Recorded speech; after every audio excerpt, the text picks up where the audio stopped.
जा रहा है। मंडी स्थापना को पूरे 50 वर्ष हो चुके हैं।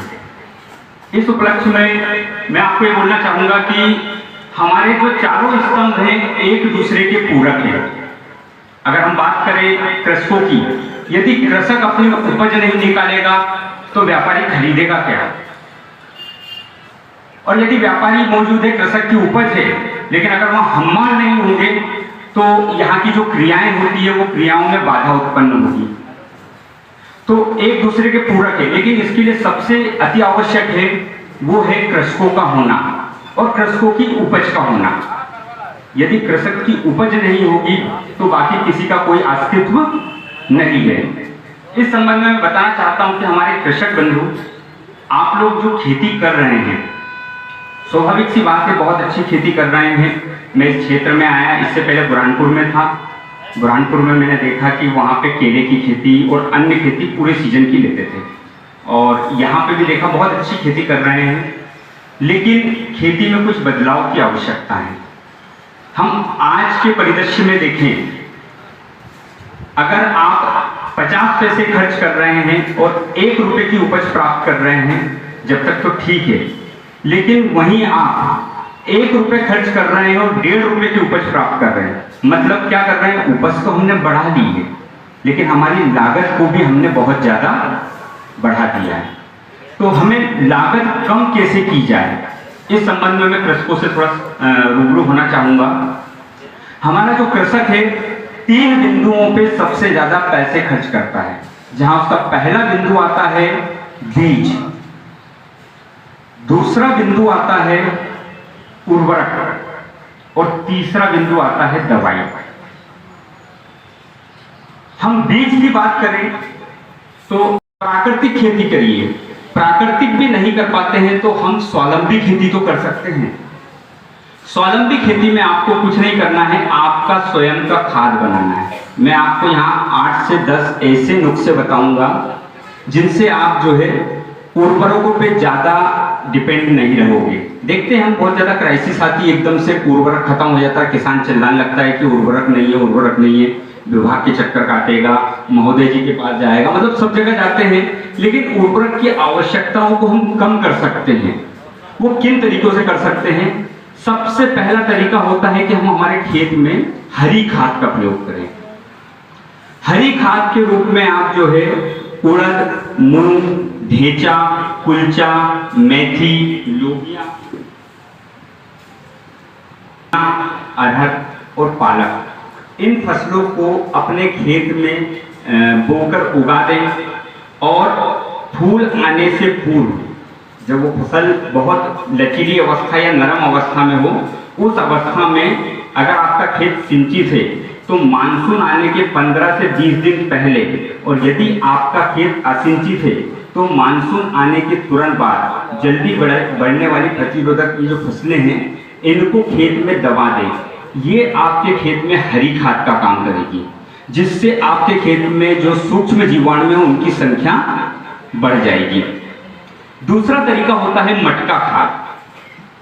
मटका खाद के लिए आपको कुछ नहीं करना है। 15 किलो ताजा गोबर, 15 लीटर ताजा गोमूत्र और 15 लीटर पानी।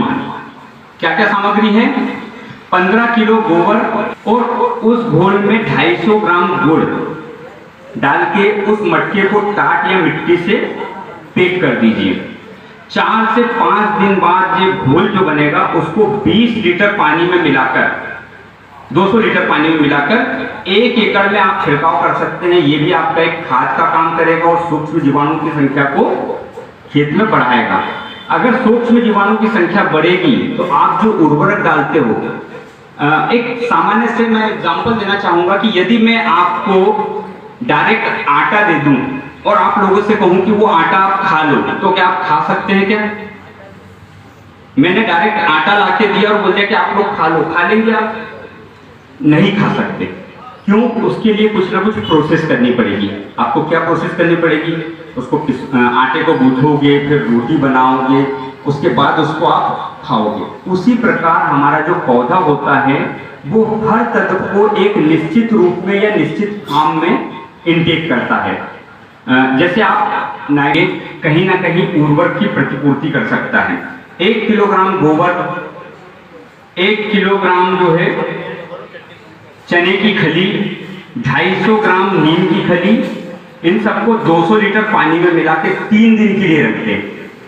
क्या क्या है? 1 किलो गोबर, 1 किलो चने की खली, जो चना आता है हमारा उसकी खली बन सकती है, जो तेल निकालने वाली जो मशीन आती है उसमें आप खली बनवा सकते हैं। 250 ग्राम नीम की खली और 200 लीटर पानी में मिलाकर 3 दिन को रख दें। मिश्रण को अच्छे से मिलाने के बाद सुबह शाम उसको 2-3 बार हिलाना भी है मटके को, जिसमें भी रख रहे हो, और छानकर पत्ते व जड़ में डायरेक्ट आप दे सकते हैं। ये भी एक खाद का काम करेगा। इसके बाद आता है पंचगव्य। जैसे हमारा पंचामृत होता है, भगवान की पूजा करते हैं हम, पंचामृत बनाते हैं, वैसे ही पंचगव्य एक आता है जिसमें गाय का गोबर, दूध, घी, दही, इनसे मिलाकर हम पंचगव्य बना सकते हैं, जिससे पौधों में रोग रोधक क्षमता आएगी। जो हमारे खेत में रोग लग जाता है और रोग लगने से बहुत सी फसलें जो है हमारी बर्बाद हो जाती है, तो इससे रोकने के लिए आप पंचगव्य का मिश्रण भी खेत में, घी, यदि कोई नोट करना चाहे तो नोट कर सकता है। इसके बाद 4 किलो गोमूत्र, 500 ग्राम दूध, 500 ग्राम दही और 50 ग्राम गुड़ और 1 चुटकी नमक, ये सब मिला के 15 दिन के लिए छायादार स्थान पे इसको रख दें और दिन में 2 बार उसको आपको लकड़ी की सहायता से हिलाना है। इस मिश्रण से क्या होगा? आपका 1 लीटर मिश्रण 10 लीटर पानी में मिलाकर आप इसको छिड़काव कर सकते हो और इसको 6 महीने तक सुरक्षित, एक बार बनाने के बाद 6 महीने तक सुरक्षित रख सकते हैं।